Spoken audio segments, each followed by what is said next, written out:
What kind of daughter hears her father is trapped in a crumbling apartment after a massive earthquake and responds with, "He put himself there. Let him deal with it"? That's the question echoing across headlines, Twitter feeds, and dinner tables right now.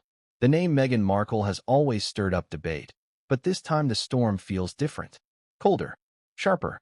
Because when TMZ announced that Thomas Markle, Meghan's estranged father, had been caught in a terrifying natural disaster in the Philippines, the world braced itself for sympathy, for humanity, for that moment of compassion people expect to rise above family feuds. Instead, what they got was a comment so chilling it left even her most loyal defenders struggling for words. Imagine the scene. Buildings swaying, glass shattering, streets cracked open, neighbors rushing out in fear. And then, reports surfaced that Thomas Markle, aging, frail, with his health already compromised, was trapped inside his small apartment. News outlets plastered his image across the screen. Social media erupted with prayers and concern.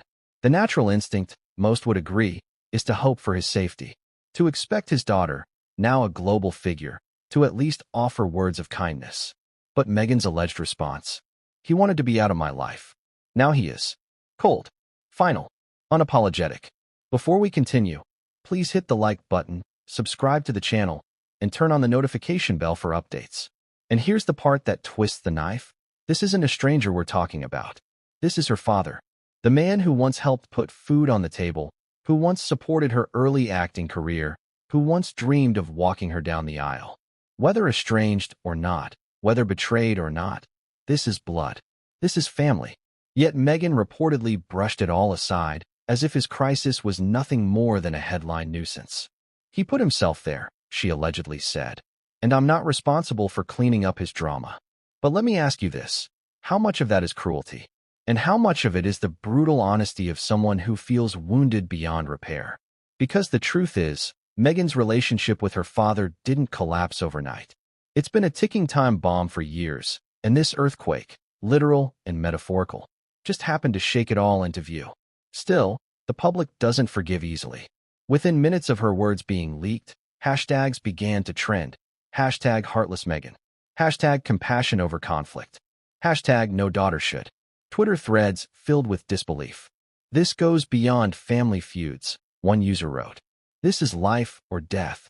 Another asked the chilling question: if Meghan can abandon her own father in his most desperate moment, what does that say about the way she treats everyone else? And here's where the contradiction hits hardest. Meghan Markle has carefully crafted a public persona built on compassion, on empathy, on championing humanitarian causes. From standing at podiums and speaking about mental health struggles, to launching foundations that claim to put kindness first, she has made caring her brand. Yet, when it came to her own father, the compassion seemed to vanish. It's the very hypocrisy that fuels outrage. The smiling humanitarian in public, the ice-cold daughter in private. So let's pause. What makes this moment so explosive isn't just the earthquake or the estrangement. It's the fact that Meghan's response has become a mirror for all of us. Because everyone watching is asking themselves, if my parent had betrayed me, if my relationship was poisoned by lies, would I still come running when their life was in danger? It's a haunting moral dilemma. Forgive or sever. Protect or punish. But the story doesn't end with this one chilling comment. Oh no, it goes far deeper. To understand why Meghan could speak so harshly, we need to peel back the years of headlines, letters, scandals, and wounds that built this wall between them. This isn't just a single cold response. It's the climax of a relationship that has been unraveling for decades. A daughter who believes her father sold her out. A father who insists he was pushed out of her life unfairly. And a media machine that profits off every word exchanged, or not exchanged, between them. Now, here's the cliffhanger you need to hold on to. Meghan's reaction may have been colder than ice, but it wasn't the first time her lack of compassion shocked the world. In fact, there's a long trail of moments leading to this earthquake headline that reveal a pattern, a blueprint of silence, distance, and, yes, sometimes cruelty. And if you think this story is simply about an estranged father and daughter, you're mistaken. What comes next pulls in the royal family, secret letters, explosive interviews, and decisions that changed the course of Meghan's public life forever. Because this wasn't just an earthquake in the Philippines. This was the quake that cracked open every fault line in Meghan Markle's fractured past. And what we're about to uncover will make you question everything you thought you knew about her story. The introduction is complete. Would you like me to move directly into Chapter 1, 2,000 words? Picking up from this cliffhanger, this earthquake didn't just shake buildings. It shook the very foundation of a family that was already fractured beyond repair. That's where we begin Chapter 1. Because while the world focused on collapsing walls and terrified citizens fleeing into the night, another collapse was unfolding at the same time. The collapse of whatever thin thread remained between Meghan Markle and her father, Thomas. Picture it. The Philippines, a country known for its resilience against natural disasters, is suddenly rocked by violent tremors. The earth splits. Entire blocks lose power. Panic spreads faster than the quake itself. And in the middle of it, a 79-year-old man, already struggling with health issues, reportedly finds himself unable to leave his modest apartment. That man is Meghan Markle's father. Now, pause for just a moment. Ask yourself this. If this were you, if you were watching the news and saw your parents' life in danger, what would you do? Forget the estrangement, the anger, the betrayal. When everything else is stripped away, does blood not call to blood? That's the question millions of viewers asked as soon as TMZ broke the story. Thomas Markle, father of Meghan, trapped in earthquake-hit apartment. The headline was stark. The imagery was terrifying. Paparazzi scrambled to dig up photos of Thomas, frail, gray, often pictured alone, clutching a cane. Social media lit up with messages of concern. Prayers for Thomas. Hope he makes it out safe. It became the kind of viral story that demanded a reaction. And of course, everyone looked to Meghan. Would she speak? Would she send aid? Would she, for once, set aside the bitterness? But then came the words. Words so sharp they felt like ice water poured over the fire of public sympathy. He put himself there, let him deal with it. And in case that wasn't clear enough, reports claim Meghan doubled down. He wanted to be out of my life. Now he is. Think about that. Her father is literally trapped in a life-or-death situation, and Meghan responds not with empathy, but with dismissal.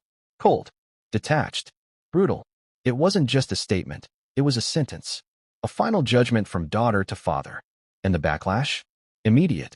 Twitter exploded with disbelief. Facebook filled with angry posts.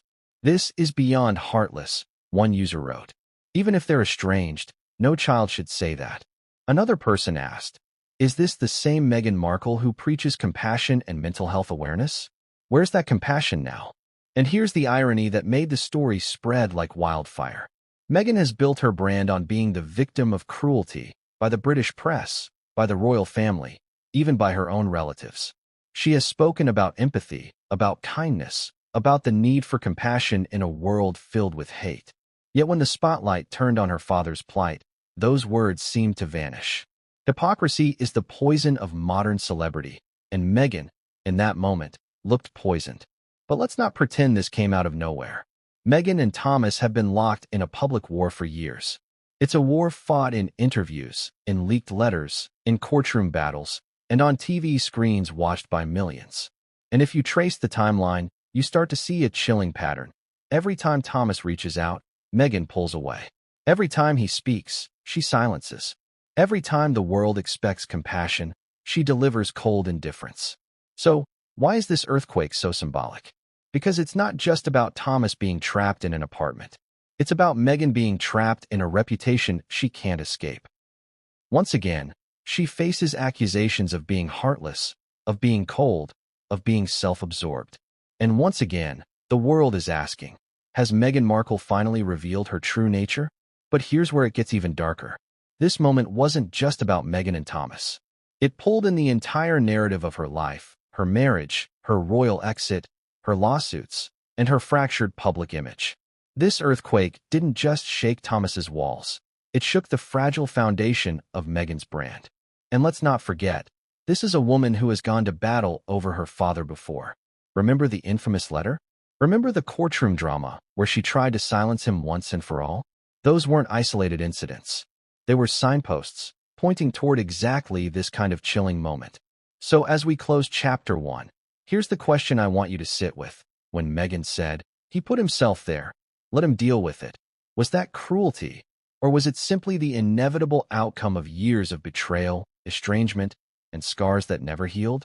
Because what comes next will take us deeper into the roots of their war. Back to the beginning. Back to the father who once adored his daughter and the daughter who once adored him. Before the headlines, before the cameras, before the bitterness. Back to when Meghan Markle was just a girl and Thomas Markle was her hero. But somewhere along the way, that love turned into silence. And that silence became a weapon. And when the royal wedding arrived, everything collapsed. And that's where we're headed next, straight into the day that should have united them forever, but instead tore them apart in front of the entire world. The royal wedding wasn't just Meghan Markle's fairy tale. It was her father's heartbreak. That's how Chapter 2 begins. Because if you want to understand the coldness in Meghan's words years later, you have to go back to the glittering stage where the cracks first split wide open. The moment the world tuned in to watch a Hollywood actress marry a prince, but behind the smiles and carriages, a private family disaster was brewing. Let's rewind. Meghan Markle, the girl from Los Angeles who had once scribbled dreams into notebooks, was suddenly at the center of the most watched wedding since Diana walked down the aisle. It was history in the making. The first American actress to join the royal family, a biracial woman stepping into one of the oldest monarchies in the world, a global audience ready to cheer her on. But amid the excitement, there was a gaping hole. The father who raised her, who had once been her rock, wasn't there. Why? Because of one of the most humiliating scandals to ever hit the royal pre-wedding circus, the staged paparazzi photos. Imagine the scene in the weeks leading up to the wedding. Tabloids were scrambling for every crumb of Markle family drama. Cameras followed Thomas Markle Sr. relentlessly. And then, suddenly, photos appeared. Thomas in an internet cafe, supposedly reading stories about his daughter. Thomas being measured for a suit, as though preparing for the big day. Thomas exercising, getting in shape for his role as father of the bride. They looked innocent enough at first glance. But then came the revelation. They were staged. Not candid at all. Arranged. Sold. Now, here's the kicker. The photos weren't just embarrassing. They were explosive. For the royal family, obsessed with image, it was a nightmare. One of the biggest weddings of the century was about to be upstaged by a father accused of cashing in on his daughter's big moment. The palace scrambled. Meghan scrambled. And what was supposed to be a story of joy turned into a story of betrayal. Ask yourself this. If you were Meghan, how would you feel? Humiliated? Furious? Wounded? Or all three? Because sources claim Meghan was devastated. That she felt her father had sold her out, turned her private moment into public spectacle. And for Thomas? He said he just wanted to reshape his image, that he was tired of being portrayed as a sloppy recluse. But intentions didn't matter. Damage was done. The royal machine was merciless, and Meghan, caught in the middle, was left with a choice: protect her father or protect her reputation. She chose the latter. And the fallout? Brutal. Thomas was disinvited from the wedding. Official word was that his health was too fragile, that he'd suffered a heart attack. But behind the polished statement, the truth was harsher. Thomas Markle was out. Banished. The father-daughter bond severed in real time before billions of eyes. Meghan walked down the aisle alone. And the man who once dreamed of proudly escorting her into royal history sat miles away, watching his daughter become a duchess on a television screen. But here's where it gets darker. That moment, the empty seat where Thomas should have been, wasn't just symbolic. It was the beginning of Meghan's new reality. Her father on the outside, her anger locked inside. From that day forward, the relationship never recovered. Every call, every text, every plea went unanswered. And the bitterness festered, spreading through every headline, every leaked story, every awkward interview Thomas gave afterward. Now let me ask you directly, was Meghan justified? Did Thomas betray her trust by staging those photos? Or was he just a desperate man trying to keep up with a media circus too big to control? Because the truth is, Thomas wasn't used to this level of scrutiny. He wasn't a royal insider. He was a retired Hollywood lighting director, out of his depth, drowning in cameras. Was his decision foolish? Absolutely. Was it malicious? That's where opinions split. But Meghan didn't see desperation. She saw betrayal. And betrayal, for her, has always meant one thing: silence. She cut him off, and the world began to notice. The princess who smiled to crowds of strangers was suddenly refusing to pick up the phone for her own father. That contrast became the seed of all the headlines that followed. The same contrast that exploded years later when she said, "He put himself there. Let him deal with it." And the irony? The royal wedding. The event that was supposed to unite Meghan's old life with her new royal one became the event that permanently severed her from the man who had raised her. The photos, the scandal, the disinvitation, these weren't just bumps on the road. They were earthquakes of their own, tremors that shook their bond until it shattered. But as devastating as that moment was, it was only the beginning. Because the next battle wasn't fought with cameras and internet cafes. It was fought with ink and paper. A handwritten letter, meant to heal or perhaps to wound, that would one day be dragged into courtrooms and splashed across headlines. And that letter? It didn't just expose the cracks in Meghan and Thomas's relationship. It revealed the icy pattern that would later define her infamous earthquake response. When Meghan wrote to her father, the world was never supposed to see it. That's where Chapter 3 begins, because this is where the private war between Meghan Markle and Thomas Markle transformed into a global spectacle. Forget staged photos. Forget a missed wedding walk. This time, it was ink on paper, her handwriting, her words, her emotions. That became ammunition in one of the most controversial father-daughter battles of the modern celebrity era. It started with silence. After the royal wedding, Meghan's relationship with her father was a graveyard. Calls unanswered, texts ignored, statements released through lawyers rather than conversations spoken over the phone. Thomas kept going to the press, telling anyone who would listen that his daughter had abandoned him. Meghan, meanwhile, built her wall higher and higher. And then, in 2018, she picked up her pen.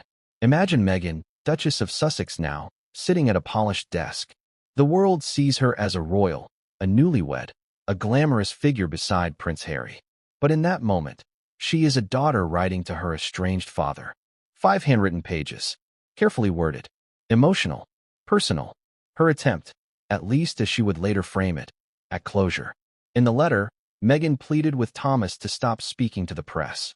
She begged him to stop creating stories that hurt her and her new husband. She accused him of betrayal. "Your actions have broken my heart," she wrote. She insisted she needed peace, that he had to respect her boundaries. The letter was raw, personal, and painful. It was supposed to stay between them. But Thomas did what Thomas always does. He refused to stay silent. In 2019, the Daily Mail published large portions of the letter, sparking a media frenzy. Meghan was outraged. She claimed her father had handed over private correspondence to tabloids. Thomas fired back, insisting that he was simply defending himself after Meghan's friends, anonymous sources, had told People magazine their side of the story. He said he wanted the world to see that Meghan wasn't the victim she claimed to be. And suddenly, the letter became more than a piece of paper. It became evidence in a public trial of perception. Was Meghan the heartbroken daughter reaching out in good faith, or the cold, manipulative duchess using polished words to cast herself as a victim? Was Thomas the desperate father trying to be heard, or the opportunist selling out his daughter one headline at a time? This is where the contradictions cut deepest. Meghan preaches forgiveness, kindness, compassion. Yet the letter dripped with anger, with accusation, with finality. Thomas claims he only wanted reconciliation, yet by handing the letter to the press, he guaranteed the war would escalate. Both sides accused the other of betrayal. Both sides weaponized truth. And caught in the middle was the public, devouring every word. But here's the twist. That letter, meant to silence the noise, ended up becoming the loudest piece of evidence in Meghan's narrative. She sued the publishers for invasion of privacy. The case dragged on for years, playing out in courtrooms and in tabloids simultaneously. Meghan won, on paper. A judge ruled in her favor. She received damages. But did she win in the court of public opinion? That's another story. Because once again, the contrast was impossible to ignore. Meghan, the woman who begged the world to see her as compassionate, had written to her father not with love, but with sharpness.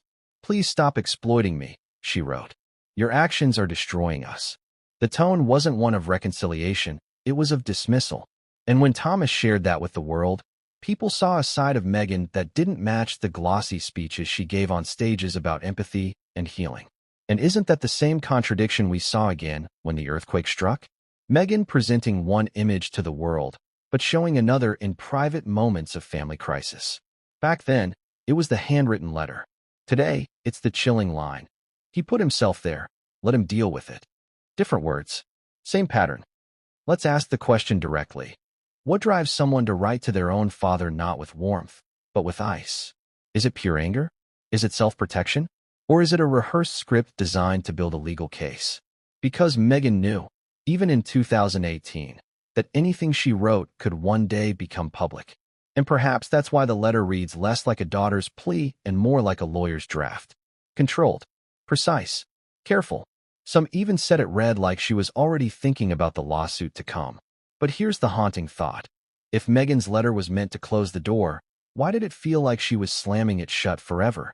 There was no path left open, no softness, no let's try again. It was final. And for Thomas, who claimed to want reconciliation, it was a knife in the back.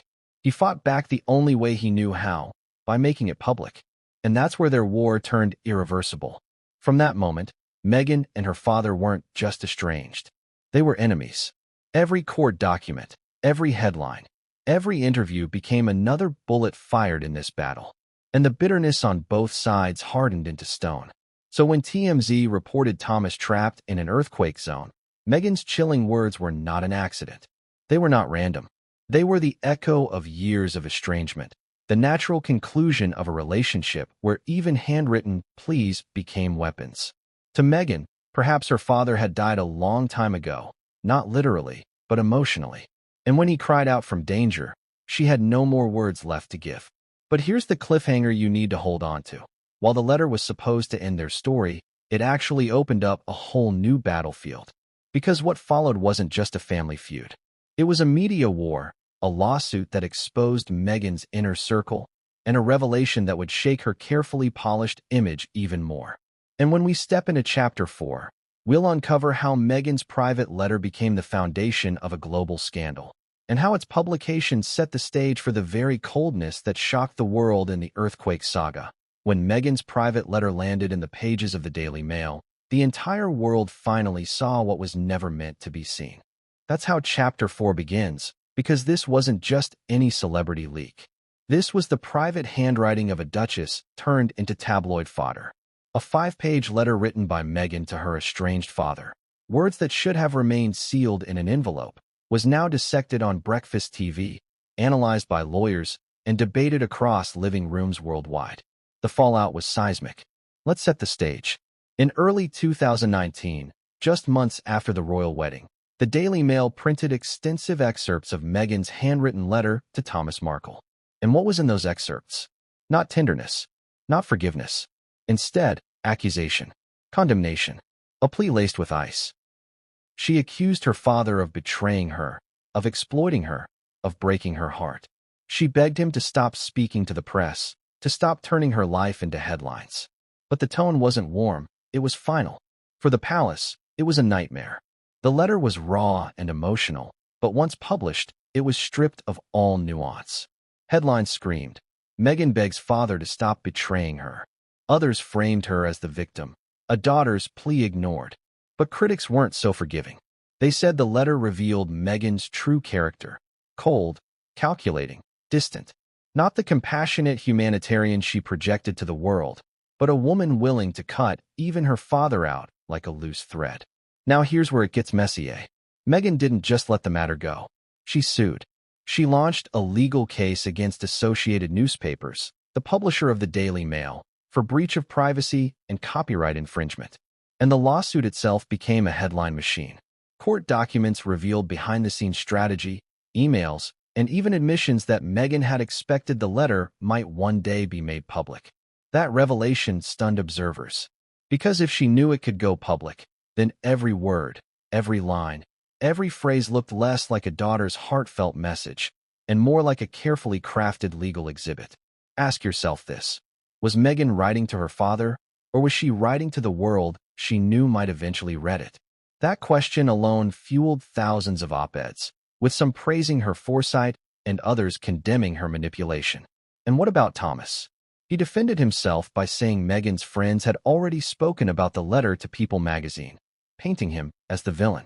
He claimed he had no choice but to reveal the letter to clear his name. To him, this wasn't betrayal, it was self-defense. But to Meghan, it was the ultimate violation. The private bridge she had built, fragile, shaky though it was, had been burned for good. The court sided with Meghan. She won her case. Damages were awarded. Legally, she was vindicated. But in the court of public opinion, that was far more complicated. Because what people couldn't shake was the tone of that letter. Cold, dismissive, merciless.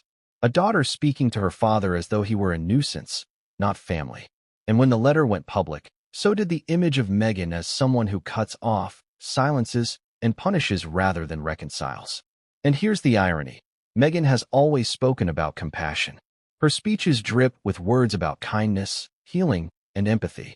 But in this letter, and in the way she pursued the lawsuit, that compassion seemed absent.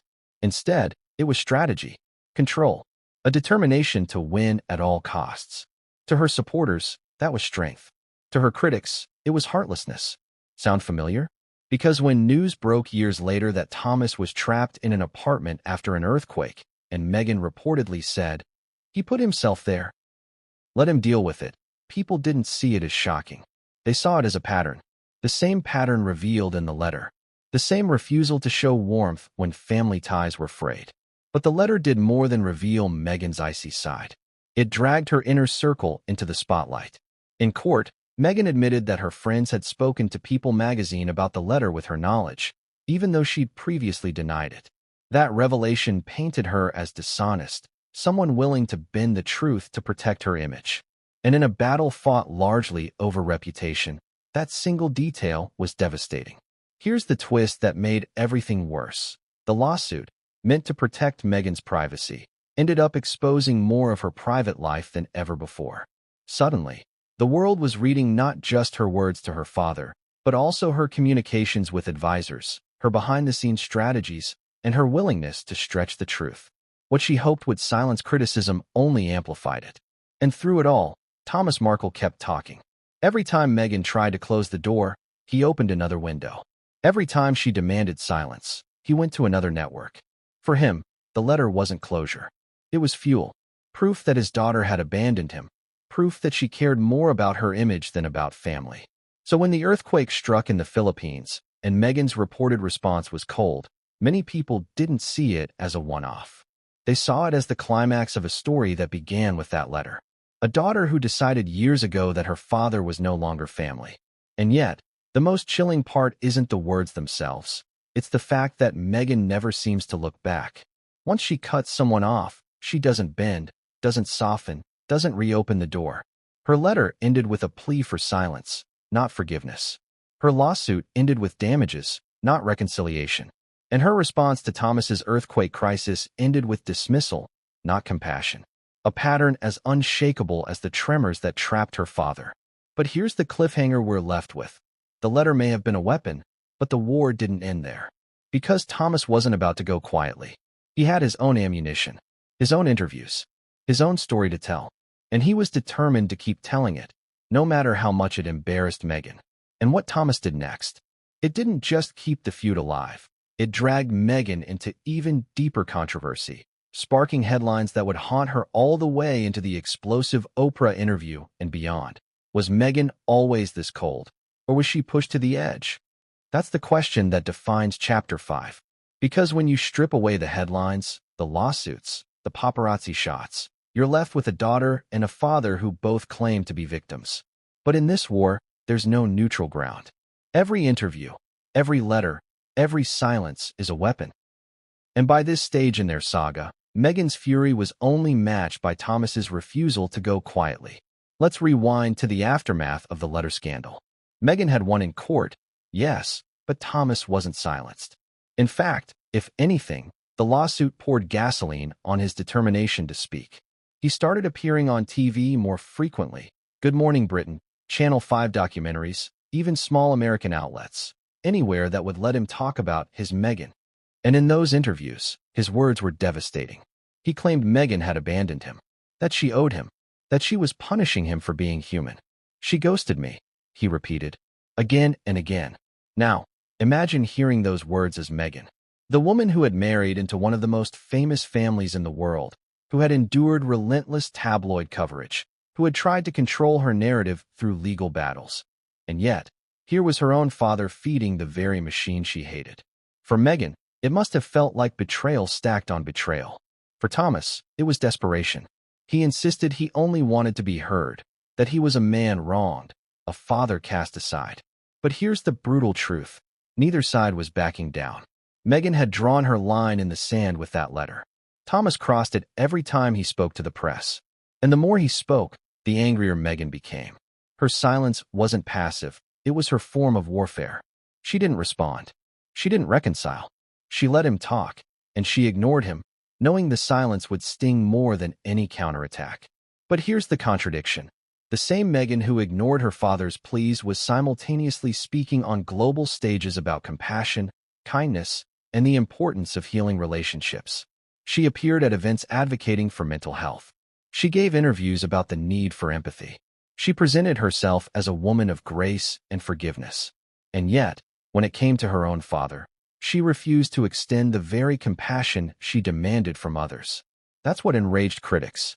That's what created the firestorm of accusations of hypocrisy. Ask yourself this. If someone betrayed you, repeatedly, would you forgive them? Or would you cut them off? Meghan chose the latter. And to her supporters, that was strength. A woman protecting herself, setting boundaries, refusing to let toxicity poison her life. To her critics, it was cruelty, a daughter abandoning her aging father, choosing pride over compassion. The irony here is unbearable. Meghan had escaped the palace, escaped the tabloids, escaped the life she said was crushing her. But she couldn't escape Thomas. No matter how far she ran, his interviews followed. His voice haunted her image. And with each passing year, the gulf between them widened. The more he spoke, the more she ignored. The more she ignored, the more he spoke. A cycle with no end. And then came the Oprah interview in 2021. Meghan and Harry sat down in a lush California garden, their words aimed at the royal family. But Thomas's shadow loomed. Oprah asked Meghan about her father, and Meghan's response was telling. She spoke about betrayal. She said she couldn't reconcile with someone who kept feeding the press. Her voice was calm, but the message was brutal. Reconciliation was impossible. Forgiveness, off the table. To millions of viewers, it was confirmation that Meghan's heart had turned to stone where Thomas was concerned. But here's what many people missed. Thomas wasn't done fighting. He continued to give interviews, even after Oprah. He continued to plead for contact, to insist that Meghan was the cruel one, not him. And each time, Meghan stayed silent. Silence became her weapon, but Thomas turned his wounds into headlines. Now pause for a second. This is where the emotional weight of the story really hits. Because at its core, this is a tragedy. A father who once adored his daughter. A daughter who once adored her father. Years of love and support reduced to icy statements and bitter interviews. And the cruelest part? Both sides blame the other. Meghan insists he betrayed her trust. Thomas insists she abandoned him. And in that stalemate, neither budges. Which brings us right back to the earthquake. When Meghan's words, "He put himself there. Let him deal with it," leaked, people weren't just reacting to that one sentence. They were reacting to years of history, to the cycle of betrayal and silence, to the icy letter, to the unanswered calls. They saw it not as an isolated moment, but as the natural conclusion of a feud that had spiraled out of control long ago. But if you think Meghan's fury was intense, Thomas's refusal to surrender was even more relentless. Because the next phase of their feud wasn't just about words, it was about survival. And when life threw them both into a disaster no one could have predicted, the world would see their fractured bond tested like never before. And that disaster? It didn't happen in a courtroom or in a TV studio. It happened when the ground itself began to shake. A father's voice refused to be silenced. That's where Chapter 6 begins, because no matter how many walls Meghan Markle built, no matter how many lawsuits she launched, Thomas Markle found ways to keep speaking. And his voice, raspy, aging, but unrelenting, became the haunting echo Meghan could never escape. Think about it. Most estranged relatives fade into the background once they're cut off. They retreat, nurse their wounds in private, maybe grumble to friends. But Thomas? He turned his estrangement into a stage. Every camera became his confessional. Every reporter became his ally. Every microphone became a weapon. And Meghan? She gave him more ammunition with every silence. It was an obsession. Television networks knew Thomas Markle was ratings gold. Whenever he appeared, headlines multiplied. His words, sometimes pathetic, sometimes venomous, fed into the endless appetite for Markle drama. He gave interviews about the royal wedding, about Harry, about Meghan's supposed arrogance. He even weighed in on palace feuds, speaking about things he had no direct knowledge of, but that didn't matter. The public didn't want accuracy.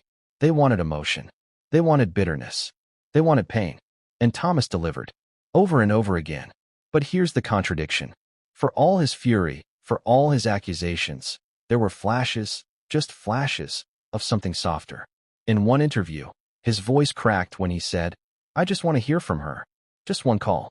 Before it's too late." He would pivot from blasting Meghan as cruel and ungrateful to begging her to speak to him before he died. It was messy, contradictory, heartbreaking. But isn't that exactly what makes this feud so compelling? A father who feels both love and hate. A daughter who feels both betrayal and abandonment. Ask yourself this. Have you ever been caught in a fight so deep, so bitter, that you couldn't tell whether you hated the other person or desperately missed them? That's the emotional tug-of-war Thomas displayed to the world. And Meghan, watching from her mansion in California, surely saw it too. Did she feel anger? Did she feel guilt? Or did she feel nothing at all? That's the chilling mystery. By now, Meghan had perfected her strategy, silence. She let Thomas rant. She let him cry. She let him embarrass himself. And in public, she ignored it all. But silence doesn't erase words. It amplifies them. And every time Thomas spoke, Meghan's image took another hit. Because whether people sided with her or not, they couldn't ignore the optics. A daughter unwilling to reconcile, no matter how frail her father looked on screen. And then came the health scares. Thomas suffered a stroke in 2022. He appeared on camera afterward, visibly weaker, his speech slurred. "I may not have much time left," he said. "And she still won't speak to me." The images were painful. An old man, visibly struggling, begging his daughter to reconnect. It was the kind of footage that melts hearts. But Meghan? Still silent. Still absent. Still unforgiving. Critics tore her apart. How can she preach compassion to the world when she shows none to her own father? Supporters defended her. Boundaries are healthy. Just because someone's blood doesn't mean they're safe. And the divide widened. Meghan became both villain and hero, depending on which side you listen to. But in every version, Thomas's voice, weak, unsteady, yet relentless, remained the constant. And then life threw them both into a situation no PR team, no lawsuit, no strategy could control. A situation where survival was at stake, where even enemies are expected to show humanity. The earthquake. In May 2025, tremors ripped through the Philippines, leaving devastation in their wake. Buildings toppled, infrastructure collapsed, lives were lost. And in the middle of it all, Thomas Markle was reported trapped inside his modest apartment. The frail man the world had seen begging for a phone call was suddenly in mortal danger. TMZ ran the headline first. Meghan Markle's father reportedly trapped after massive earthquake. Social media erupted. News outlets replayed clips of his past pleas. The narrative wrote itself. Would Meghan finally show compassion? Would this disaster force reconciliation? Would she call, even if only to check if he was alive? And then came her reported response. He put himself there, let him deal with it. Followed by the even colder line. He wanted to be out of my life. Now he is. Imagine the whiplash. The world had just watched footage of Thomas struggling to speak after his stroke. They had just read headlines about his declining health. And now, as rubble pinned him inside his apartment, Meghan's answer wasn't concern, it was dismissal. Brutal, ice-cold, unforgiving. And suddenly, Thomas's voice wasn't the only one dominating headlines. Meghan's words, or rather her refusal of words, became the story. Critics called her heartless. Supporters called her firm. But everyone agreed. This wasn't just a family feud anymore. This was a moral reckoning. Because when a father's voice refuses to be silenced, and a daughter's heart refuses to soften, what happens when the ground itself shatters beneath them? That's where Chapter 6 ends. But Chapter 7? That's where the earthquake itself takes center stage, shaking not just buildings in the Philippines, but shaking Meghan's carefully constructed image to its core. But here's where the story took its darkest turn. The disaster in the Philippines wasn't just about rubble, collapsed walls, and frightened families. It became the ultimate test of Meghan Markle's humanity. That's how Chapter 8 begins, because what mattered more than the earthquake itself were the words attributed to Meghan, words that would ricochet around the globe like aftershocks. He put himself there, let him deal with it. Cold, detached, almost cruel in its simplicity. And then the second blow. He wanted to be out of my life. Now he is.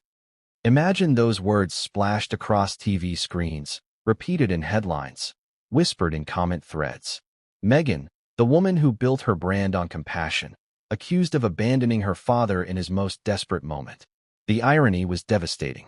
She once stood on stages talking about mental health and healing. She once called for empathy in the face of cruelty.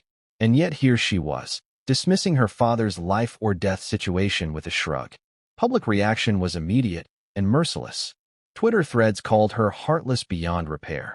Facebook comments accused her of hypocrisy. TikTok videos stitched together clips of Meghan speaking about kindness, followed by the earthquake headlines, dripping with sarcasm. One viral post summed up the outrage perfectly. Meghan Markle, compassion is everything. Also Meghan Markle, let my dad rot in the rubble. And here's the contradiction that fueled the anger. Meghan wasn't an ordinary estranged daughter. She wasn't a private citizen who could quietly ignore her father's plight.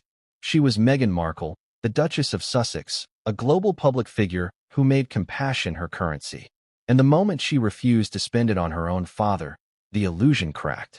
But here's the chilling question. Was Meghan really being cruel, or was she simply being consistent?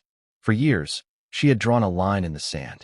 No calls, no reconciliation, no forgiveness. To her, Thomas had crossed unforgivable boundaries, staging paparazzi photos, leaking private letters, speaking to tabloids. Was the earthquake supposed to erase all of that history? Did the ground shaking thousands of miles away suddenly absolve years of betrayal? Meghan didn't think so. Still, the optics were brutal. The world doesn't care about nuance when an old man is trapped under rubble. The public doesn't weigh betrayal versus compassion when survival is at stake. They want the daughter to care. They expect the daughter to act. And Meghan refused. And what about Thomas? Reports painted him as frail, isolated, vulnerable. The perfect picture of a father in need. Cameras found old footage of him speaking about reconciliation, his voice cracking, his hands shaking. That image, paired with Meghan's cold quotes, created a villain versus victim narrative that no PR team could spin away. Thomas, the wronged father. Meghan, the unfeeling daughter. But beneath the outrage lies a darker question. Was Meghan's response not about cruelty, but about control? Because Meghan has always been about controlling her narrative. From carefully curated interviews to lawsuits over leaked letters, she has fought to shape how the world sees her. And in her mind, showing sympathy for her father might have reopened doors she fought hard to close. Doors that lead to headlines, betrayals, exploitation. Maybe she believed silence, or cruelty, was safer than compassion. And yet, this strategy backfired spectacularly. Instead of controlling the story, she became the story. Her words overshadowed the earthquake itself. Her response, or lack thereof, became more viral than the disaster. Think about that for a moment. A natural disaster devastating thousands. Yet the world was talking about Meghan Markle's heartlessness. That's the power and the curse of her name. Now pause. Ask yourself honestly. If you were Meghan, what would you have done? Do you call your father and risk him selling the call to the press? Do you stay silent and risk looking like a monster? Do you send quiet aid, hoping no one finds out? Or do you, as Meghan allegedly did, simply dismiss him as no longer your responsibility? It's a moral dilemma as brutal as the earthquake itself. And for Meghan, every choice led to condemnation. But here's the haunting part. This wasn't the end of the fallout. Because Meghan's cold response didn't just spark anger, it triggered a chain reaction. Public figures began to weigh in. Royal watchers began whispering. And Meghan's carefully built image of compassion started to crumble. And as the dust settled in the Philippines, the aftershocks reached California, London, and beyond. Because this wasn't just about a trapped man and his estranged daughter. It was about a reputation on the brink of collapse, But what came next? That would turn criticism into full-blown fury and drag Meghan deeper into a storm she could no longer control. Is Meghan the villain, or just protecting herself? That's the razor-sharp question that defines Chapter 9, because when her reported earthquake comments hit the world stage, the response wasn't just outrage, it was division. People didn't merely condemn or defend her, they picked sides in a cultural battle about family, forgiveness, and boundaries. And for Meghan Markle, that polarization became both her curse and her shield. On one side, critics tore into her like vultures. "How can you call yourself a humanitarian and abandon your own father?" one headline blared. Commentators on morning talk shows painted her as heartless, a woman so obsessed with control and image that she couldn't even muster compassion in the face of a disaster. Her humanitarian speeches were played back-to-back with the alleged quote, "He put himself there. Let him deal with it," for maximum humiliation. It was the ultimate contradiction, and the public smelled hypocrisy like blood in the water. But on the other side, a quieter, more loyal group of defenders began to speak up. "She doesn't owe him anything," they argued. Boundaries are not cruelty. Social media threads filled with people sharing their own stories of estrangement, of toxic parents, of wounds too deep to heal. They claim Meghan was being judged unfairly because she was famous, because she was a woman, because she dared to say no, even when the world demanded she say yes. So who was she in this moment? The cold-hearted daughter, or the survivor setting boundaries? That's the debate that raged across platforms, splitting opinion like a fault line after the quake itself. But here's what made this chapter so explosive: the psychological lens. Experts, therapists, even self-help influencers jumped in to analyze Meghan's response. They pointed out that estrangement isn't rare. Millions of families are fractured. Millions of children carry scars of betrayal or neglect. Estrangement is not cruelty, one psychologist explained on a viral podcast. It's often an act of self-preservation. Suddenly, Meghan wasn't just a celebrity scandal. She was a case study, a mirror reflecting society's own silent wars. Yet for every sympathetic voice, there were 10 more sharpening knives. They didn't care about psychology. They cared about optics. And optics told a brutal story. Meghan Markle, wealthy, privileged, adored by cameras, refusing to help the man who once held her hand as a child. Optics aren't about fairness, they're about feeling. And the feeling in much of the public was betrayal. Now pause for a moment. What does this reveal about Meghan herself? Because while the world debated compassion versus cruelty, Meghan stayed silent. No clarifications, no statements, no corrections, just silence. That silence spoke louder than any words could. Was it strategy? Defiance? Or did she genuinely not care how she was perceived? That question became the fuel for endless speculation. And Thomas? He wasn't silent. Even amid reports of being trapped, his voice found its way into the narrative. Friends and acquaintances leaked details, claiming Thomas felt abandoned, that his daughter had cut him off completely. The imagery of a frail, aging man left alone in a disaster zone became the symbol of Meghan's coldness. And every time his name surfaced, Meghan's image suffered. Here's the twist. The debate wasn't just about Meghan. It turned into something bigger. Talk shows and podcasts framed it as a life or death family question. Can you ever truly sever ties with blood? Is there a line where betrayal outweighs duty? Or is family sacred, no matter the pain? Meghan had her answer. The public had theirs. And those answers clashed like tectonic plates, sparking cultural earthquakes across social media. And yet, as furious as the backlash was, something even more dangerous was building. Because the story was no longer confined to tabloids and gossip columns. Public figures began weighing in, commentators, celebrities, even quiet whispers from royal insiders. And their voices didn't just criticize Meghan, they amplified the outrage, turning criticism into full-blown fury. But here's the cliffhanger to hold on to. What came next wasn't just debate, it was escalation. From Twitter storms to international headlines, Meghan's reported words began to unravel her carefully crafted public image. And the next chapter? It wouldn't just expose her contradictions, it would turn the backlash into a tidal wave. This was no longer about family. It was about life and death. That's where Chapter 10 begins, because by now the feud between Meghan and her father had transcended the usual back and forth of estranged relatives. It wasn't just about staged paparazzi photos or a cold letter or TV interviews. This was a man reportedly trapped after a natural disaster, and a daughter whose refusal to show compassion turned into an international scandal. The stakes weren't emotional anymore. They were existential. The world demanded answers. Morning shows ran endless panels. Should Meghan step in? Hosts asked, pointing to side-by-side images of Meghan smiling at charity events and Thomas Markle, frail and visibly older, walking with a cane.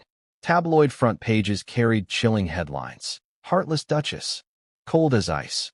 Compassion for everyone but her father. And then came the celebrity pile-on. Commentators from both Hollywood and London weighed in, because Meghan wasn't just a private figure. She was public property. A-list names hinted at the hypocrisy.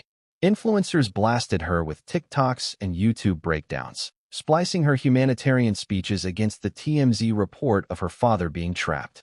Even comedians took jabs, mocking the contradiction between compassion for the world and none for her own blood.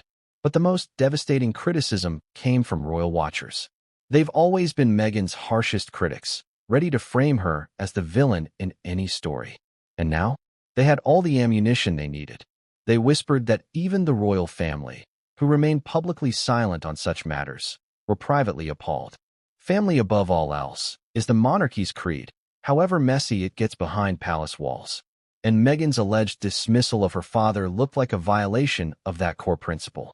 Even though she had left the firm, her actions still reflected on the institution she once married into. Now let's pause, strip away the drama, and what are we left with? An old man, estranged, sickly, possibly pinned down by rubble, and a daughter, famous, powerful, dismissive. Optics alone made this a disaster for Meghan. But the real danger wasn't just the criticism. It was the erosion of her brand. Because Meghan's entire public persona is built on one word: compassion. Compassion for struggling mothers.